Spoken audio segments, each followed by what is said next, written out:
Olá, turminha do Camp Kids, tudo bem com vocês? Eu estava com muita saudade e eu espero que todos vocês estejam muito bem na casa de vocês, viu? E eu não vejo a hora da gente poder estar junto outra vez.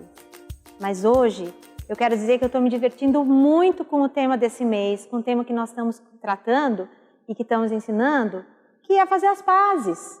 Todo mundo já brigou um dia, não brigou? E todo mundo já precisou fazer as pazes. Olha, eu não sei como é que hoje vocês fazem, porque os meus filhos já cresceram, eles não são mais crianças. Mas eu lembro que quando eu era criança e a gente queria fazer as pazes, depois de ter brigado por qualquer coisa com o amiguinho, ó, a gente dava o dedinho, né? A gente falava, vamos dar o dedinho e fazer as pazes? E ficava tudo bem, não é verdade? E isso é muito divertido. E o que é fazer as pazes? Fazer as pazes é demonstrar que a gente se importa com o outro muito mais do que com a própria discussão, do que com a própria briga. Fazer as pazes e manter as pazes, e manter a paz, né? E a cordialidade e o bem-estar é se afastar da briga, ainda que a gente não concorde com o que aconteceu, ainda que a gente possa ter razão. A gente entende que não vale a pena brigar, que o que vale a pena é manter a comunicação. E isso é uma coisa legal da gente entender. Olha só, quando a gente briga, normalmente, a gente não fala um com o outro, né? E o que é fazer as pazes? É como a gente fazer uma ponte, um elo, olha aqui esse lenço, alguma coisa que liga a gente um ao outro. E aqueles que não se falavam, eles passam a se falar e eles se encontram. Isso é fazer as pazes. E vocês sabem, né, que esse livro muito legal que é a Bíblia e que conta a grande história de Deus, ele tem muitas histórias sobre isso. Muitos homens que foram pacificadores. E um grande homem que foi pacificador foi Isaac, filho de Abraão. É verdade. Tem uma passagem aqui, tem uma história que conta bem isso. Isaac era o filho de Abraão.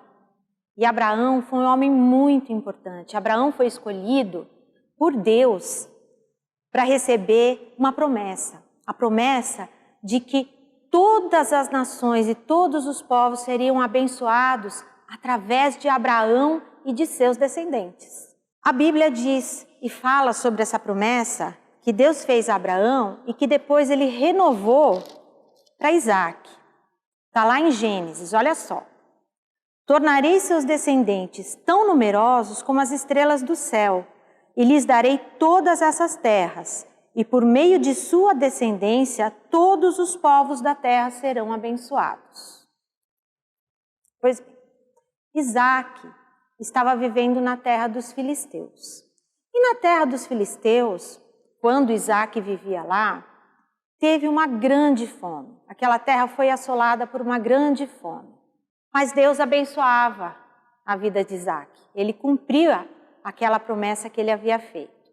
E naquele tempo, todos os povos precisavam de água e de poços para dar de beber para os seus gados, para as suas criações, para dar de beber à sua família, para as necessidades básicas. E a água vinha de poços. Então, Isaac tinha lá nas suas plantações os seus poços. E com isso, Isaac plantava e a terra frutificava, né? Eles tinham alimentos, eles tinham o que comer, eles tinham os seus rebanhos, eles tinham como dar de beber para os seus rebanhos. E Isaac foi sendo abençoado por Deus. Deus foi cumprindo aquela promessa. E ele era próspero, não é verdade? Só que sabe o que aconteceu? Os filisteus tinham muita inveja disso, né? Porque numa terra que havia sido assolada pela fome, como é que aquele homem prosperava? Sabe o que eles fizeram? Eles eram muito malvados. Olha só, encheram o poço de Isaac de terra. Como é que ele ia dar de beber? E não foi só isso. Sabe o que eles fizeram mais? Eles expulsaram Isaac daquelas terras. Você acha que era justo uma coisa dessa? Mas sabe o que Isaac fez? Isaac juntou suas coisas, a sua comida, os seus rebanhos e mudou. Ele mudou e foi com toda a sua família para a terra de Gerar, para o vale de Gerar, onde o seu pai Abraão já tinha vivido. Lá naquele vale de Gerar, quando Abraão viveu, ele também havia cavado poços. E aqueles poços, com o tempo, foram soterrados. O que aconteceu? Os servos de Isaac abriram novamente aqueles poços. Quando os servos abriram aqueles poços, o que aconteceu? A gente tinha água de novo. E Isaac podia dar de beber novamente aos seus rebanhos e novamente eles tinham comida na mesa. Mas o que aconteceu? Os filisteus daquela região para onde havia se mudado também começaram a discutir com eles. Os pastores queriam dar água para os seus rebanhos e eles queriam dar de beber para os seus rebanhos e começaram a dizer: escuta, essa água é nossa, Isaac, essa água não é sua. A terra é nossa, o poço é nosso. E o que Isaac fez? Falou: ok. Juntou todas as suas coisas, se mudou, deixou aquele poço. Foi para outro lugar. Chegou em outro lugar, ainda na terra dos filisteus. O que ele fez? Cavou mais um poço. Cavou mais um poço. E o que acontecia sempre que Isaac cavava poço? Deus abençoava a vida dele, Deus cumpria a promessa. E ele prosperava. O que aconteceu novamente? Os filisteus daquela região de novo vieram brigar. Esta água não é sua, esta água é nossa. Vocês perceberam quem cavava os poços? Era Isaac. Os filisteus não cavavam poços, mas eles brigavam pelos poços. E Isaac podia brigar, não podia? Afinal, ele tinha cavado o poço. Mas o que Isaac fez? Pela quarta vez, ele foi embora. Pela terceira vez, ele foi embora. E aonde foi viver, novamente, ele cavou um outro poço. E novamente, naquela terra, o poço dele tinha água, porque Deus continuava abençoando a vida dele. Mas sabe o que aconteceu? Depois de todo o tempo, e depois de mudar de lugar por 13 vezes, os filisteus deixaram ele em paz. Os filisteus não reivindicaram mais aqueles poços.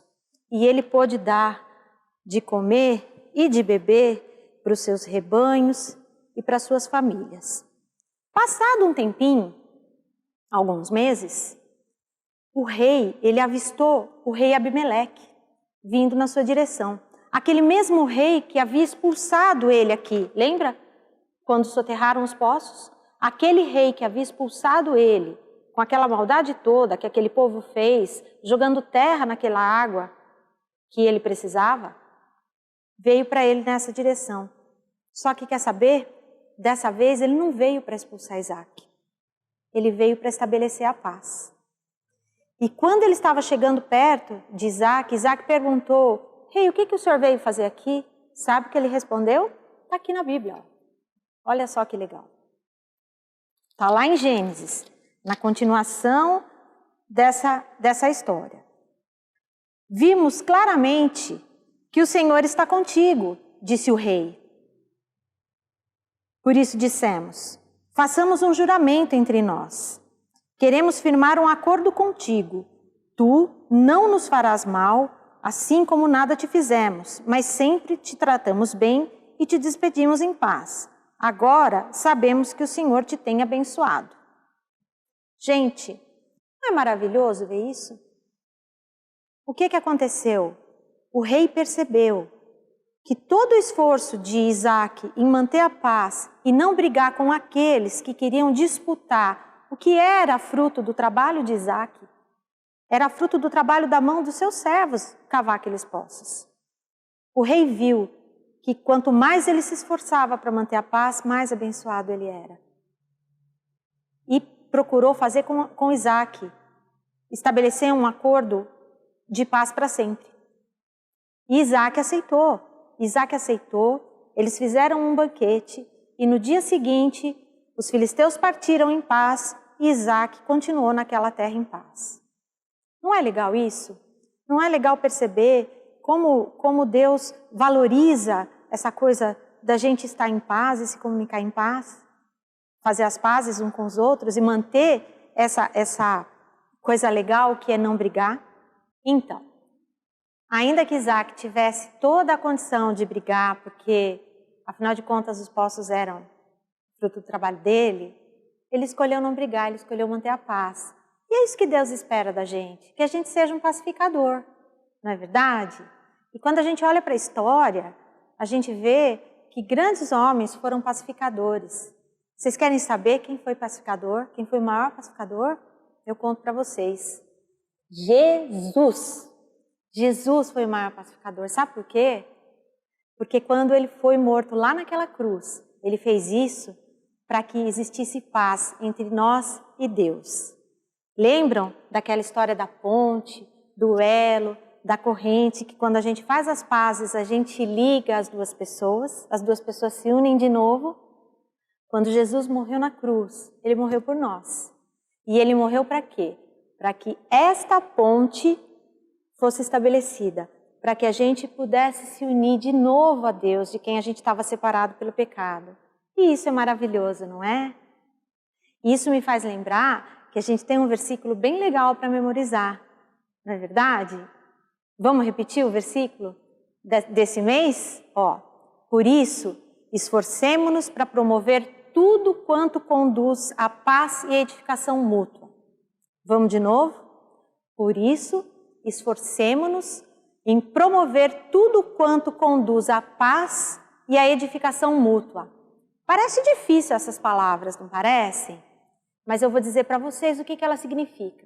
Significa que a gente precisa se esforçar, dar o nosso melhor para estar sempre bem e de bem com todo mundo. É isso que essas palavras querem dizer, tá bom? E o versículo a gente acessa lá no Instagram do Camp Kids. Se você for lá no Instagram do Camp Kids, vai ter o versículo do mês lá para você ler, decorar e memorizar, tá bom? Agora eu queria fazer uma oração com vocês para que a nossa semana fosse abençoada. E queria deixar um recadinho para os pais. Pais, vocês podem acessar o Dica aos Pais lá no Instagram do Camp Kids, onde a gente tem alguma atividade, tem alguma interação, para que tudo isso seja reforçado com as crianças. Galerinha, insiste com o papai e com a mamãe, vamos ver o Instagram do Camp Kids. Tem muita coisa legal lá, tá bom? Então vamos orar? Senhor, muito obrigado. Muito obrigado por trazer histórias tão legais que nos ensinam, Senhor, o como é importante viver em paz. Nesse mundo que a gente está, que tem tanta guerra, que tem tanto desentendimento. Saber que Jesus morreu por nós, para nos trazer a paz que nos une para sempre com o Senhor. E saber que esse sacrifício permite que a gente tenha certeza de que o Senhor nos ouve. É maravilhoso. Obrigada por nos ensinar o que é a paz. Obrigada por nos ajudar a aprender sobre a paz. Fica conosco, com as nossas famílias, e que a paz possa estar reinando nos nossos lares. A gente te pede isso em nome de Jesus. Amém. Gente, foi muito bom estar aqui e contar essa historinha para vocês, tá certo? A gente se vê na próxima, se Deus quiser. Um beijo para todo mundo.